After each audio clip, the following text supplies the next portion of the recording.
सबसे ज्यादा controversial act वक्फ act पहुंच चुका है सुप्रीम कोर्ट। जी, 70 से ज्यादा पिटीशन फाइल किए गए हैं इस नए कानून को चैलेंज करने के लिए।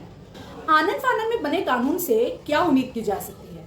झट से लोकसभा में वक्फ अमेंडमेंट बिल पास हो जाता है, फट से राज्यसभा में भी इस बिल को सहमति मिल जाती है, वहां से भी ये बिल पास हो जाता है।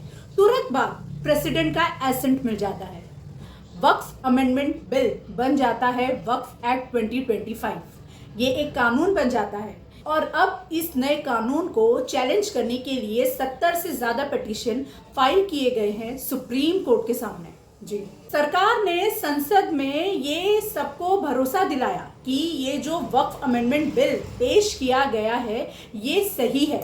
सरकार ने सभी को ये भरोसा दिलाया कि ये जो बिल को बनाया गया है ये काफी रिसर्च के बाद बनाया गया है। इस कानून को बनाने में किसी भी तरह की कोई जल्दबाजी नहीं की गई है। लेकिन अगर वाकई में ऐसा होता तो फिर सुप्रीम कोर्ट के पूछे गए सवालों पर सरकार जवाब क्यों नहीं दे पाई? सुप्रीम कोर्ट के पूछे गए सवालों पर सरकार ने क्यों मांग लिया 7 दिन की मोहलत? सरकार ने सुप्रीम कोर्ट से कहा कि सुप्रीम कोर्ट ने जो सवाल पूछे हैं सरकार से उसका रिप्लाई देने के लिए, उसका जवाब देने के लिए सरकार को 7 दिन का वक्त चाहिए जवाब दाखिल करने के लिए। जी, जब ये सारे पिटीशंस सुप्रीम कोर्ट के सामने आए तो सुप्रीम कोर्ट ने कहा कि वैसे तो जब कोई भी एक्ट आता है, इम्प्लीमेंट होता है, तो सुप्रीम कोर्ट उसमें इंटरफेयर नहीं करता है। ठीक है, सुप्रीम कोर्ट उस एक्ट को रोकता नहीं है, रोक टोक नहीं लगाता है।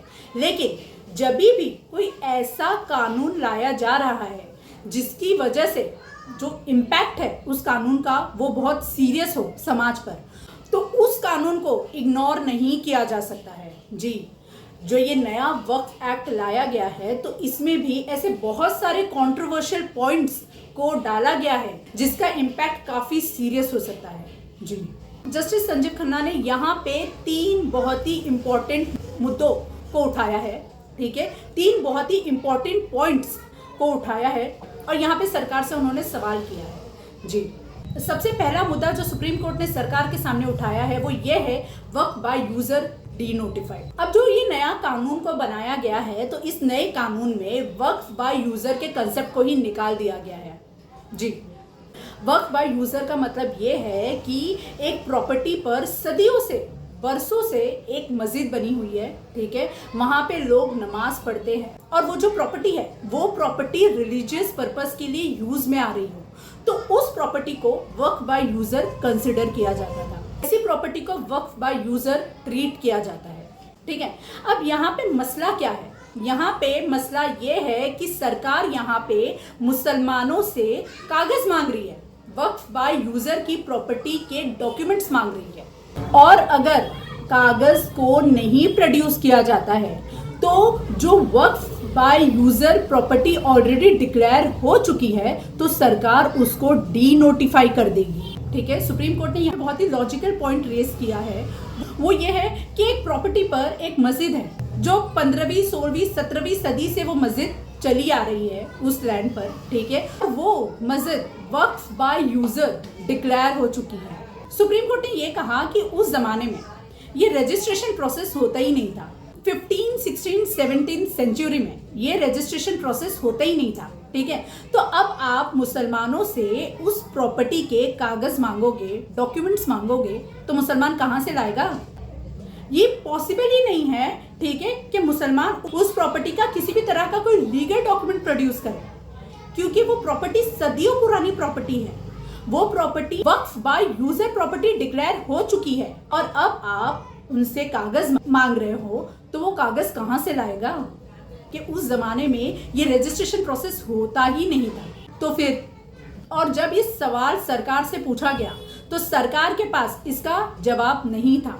जो सरकार संसद में बड़े बड़े दावे कर रही थी कि इस बिल को, ठीक है, जब बिल को बनाया गया तो काफी रिसर्च करने के बाद बनाया गया, ये जो कानून को लाया गया तो ये कानून में बनाने में किसी भी तरह की कोई जल्दबाजी नहीं हुई है। ठीक है, और उसी सरकार के पास सुप्रीम कोर्ट के पूछे गए इस लॉजिकल क्वेश्चन का जवाब नहीं था। दूसरा मुद्दा, सुप्रीम कोर्ट ने वक्फ बोर्ड सेंट्रल वक्फ काउंसिल में नॉन मुस्लिम्स को शामिल करने का मुद्दा उठाया। ठीक है, नॉन मुस्लिम्स को अपॉइंट करने का मुद्दा उठाया।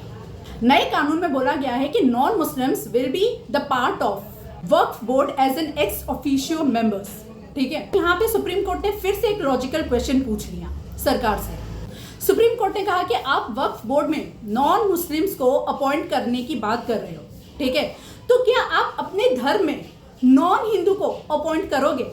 सुप्रीम कोर्ट ने काफी लॉजिकल क्वेश्चन यहाँ पे पूछा सरकार से कि आप वक्फ बोर्ड में, सेंट्रल वक्फ काउंसिल में नॉन मुस्लिम्स को अपॉइंट करने की बात कर रहे हो, शामिल करने की बात कर रहे हो, तो क्या आप अपने जो हिंदू टेम्पल होते हैं, ठीक है, Hindu board, Hindu committee, Hindu trust, तो इसमें जो मेंबर्स होते हैं जो ये सब मैनेज करते हैं, तो क्या आप उन मेंबर्स में आप किसी मुसलमान को अपॉइंट करोगे हिंदू बोर्ड में? तो सुप्रीम कोर्ट ने ये सवाल पूछ लिया सरकार से। अगेन सरकार के पास इस सवाल का भी कोई जवाब नहीं मिला।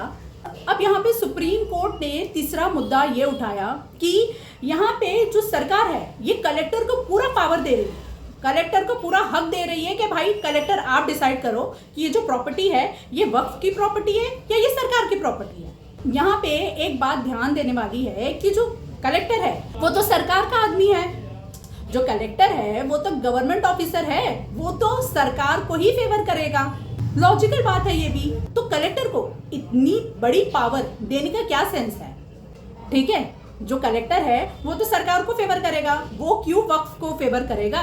कलेक्टर तो सरकारी आदमी है। तो इस तरह सुप्रीम कोर्ट के उठाए गए मुद्दों पर, सुप्रीम कोर्ट के पूछे गए सवालों पर सरकार का जवाब नहीं मिला और सरकार ने सुप्रीम कोर्ट से 7 दिनों का वक्त मांग लिया अपना जवाब दाखिल करने के लिए। सुप्रीम कोर्ट ने टाइम दे दिया, ठीक है। सुप्रीम कोर्ट ने ये जो नया कानून है वक्फ एक्ट, ठीक है, इसके कई नियमों पर रोक लगा दिया है। जी, सुप्रीम कोर्ट ने इंटरिम स्टे लगा दिया है अपनी अगली सुनवाई तक। जी, सुप्रीम कोर्ट ने सरकार से ये अश्योरेंस दिया है कि सरकार किसी भी वक्फ बाय यूजर डिक्लेयर की गई हुई प्रॉपर्टी को डी नोटिफाई नहीं करेगी, सरकार किसी से भी कागज नहीं मांगेगी। सुप्रीम कोर्ट ने वक्फ बाय यूजर की प्रॉपर्टी पर किसी भी तरह की कार्रवाई पर रोक लगा दिया है। जी, वक्फ बाय यूजर की प्रॉपर्टी को डी नोटिफाई नहीं किया जाएगा। जी, सुप्रीम कोर्ट ने सरकार से कहा है कि अगली सुनवाई तक, ठीक है, किसी भी नॉन मुस्लिम वक्फ बोर्ड, सेंट्रल वक्फ काउंसिल में किसी भी नॉन मुस्लिम को अपॉइंट नहीं किया जाएगा। जी, वक्फ बोर्ड, सेंट्रल वक्फ काउंसिल में नॉन मुस्लिम्स के अपॉइंटमेंट पर रोक लगा दिया गया है और अगर कोई नॉन मुस्लिम अपॉइंट हो चुका है तो उसको वॉइड डिक्लेयर किया जाएगा। जी, सुप्रीम कोर्ट का यहाँ पर मेन कंसर्न ये है कि ड्यू प्रोसेस ऑफ लॉ को फॉलो किया जाए। तो ये सब ऑब्जर्व करने के बाद यहाँ पे एक क्वेश्चन ये भी उठता है कि इस कानून को बनाया गया है सरकार द्वारा, ठीक है, तो सरकार का इंटेंशन क्या है? क्या इस कानून को बनाने के पीछे सरकार का इंटेंशन ये है कि सरकार मुस्लिम्स की जो वक्फ की प्रॉपर्टीज है उसको अपने कंट्रोल में ले ले? ऐसे ही लीगल नॉलेज के लिए सब्सक्राइब कीजिए मेरे चैनल को।